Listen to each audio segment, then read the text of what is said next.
লংকাত জিলা প্ৰশাসনৰ উচ্ছেদ অভিযান। লংকাত পথৰ কাষত চৰকাৰী ভূমি নলা আদিত বিভিন্ন ব্যৱসায়ীয়ে অবৈধভাৱে দি থকা দোকান পোহাৰ আদি আজি উচ্ছেদ কৰে জিলা প্ৰশাসনে।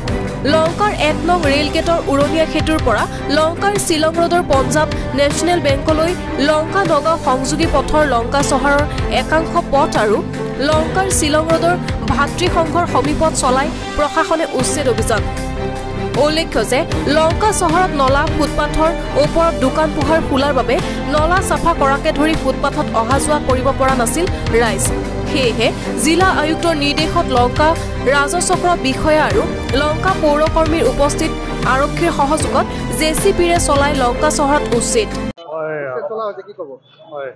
আমাৰ ডিচিছৰ অৰ্ডাৰৰ মতে মই এখন লেটাৰ এখন দিছিলোঁ। আমাৰ 3টা জেগা পইণ্ট আউট কৰিছিলোঁ যিবিলাক অলপ বেছি প্ৰব্লেমেটিক, যিবিলাক পাব্লিক ইনকনভিনিয়েঞ্চ কৰি আছে। তো সেই সূত্ৰে আমি ডিচিছৰ লেটাৰখন দিছিলোঁ। ডিচিছৰ অৰ্ডাৰ মতে এতিয়া আমি প্ৰেক্টিকেশ্যন কৰাই আছোঁ।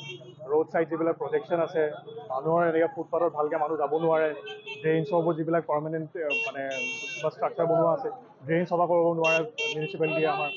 ড্ৰেইন চাফা কৰিব নোৱাৰাৰ কাৰণে পানীবিলাক ফচি থাকে, মানুহৰ ঘৰে ঘৰে পানী সোমায়।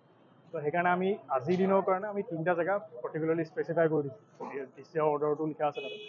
আমি এণ্ড অফ অভাৰব্ৰিজটো পঞ্জাৱ নেশ্যনেল বেংকলৈ কৰিছোঁ এটা, গোটেই লংকা শ্বিলং ৰোড।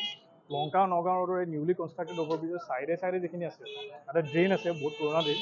তো পুৰণা ড্ৰেইন বুলি মানে মানুহবিলাকে মাটি চাটি তাৰপিছত কিছুমান পাৰ্মানেণ্ট ষ্ট্ৰাকচাৰ বনাই দিছে, যিটো কাৰণে পানী আকৌ ফচি গৈছে। তাৰপিছত আমি ভাতৃসংঘটো বহুত দিনৰ পৰা কমপ্লেইণ্ট আহি আছে। ভাতৃসংঘৰ ওচৰত আমি কৰিম বুলি ভাবিছোঁ। ড্ৰেইন ৰোডটো সেই তেনেকুৱাই এনক্ৰ'চমেণ্ট কৰি দিছিল। তো এতিয়া আমি ডিচিছৰ অৰ্ডাৰৰ মতে আমি কৰিছোঁ। এতিয়া চাৰ্কেল অফিচাৰ আছে আমাৰ ল' এণ্ড অৰ্ডাৰ চাবলৈ, মইতো আছোঁৱেই, লগতে আমাৰ PWD ৰোডছৰ এছিষ্টেণ্ট ইঞ্জিনিয়াৰ আৰু SDO আছে।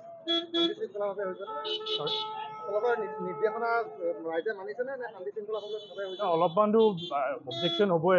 খালি তেওঁলোকক প্ৰায় ৱাৰ্ণিং দিয়া হৈছে। আমি ডিমাৰ্কেট কৰিবলৈ লাটমণ্ডল টীম আহিছে, PWD ৰোডছৰ টীম আহিছে, আমাৰ টীম আহিছে।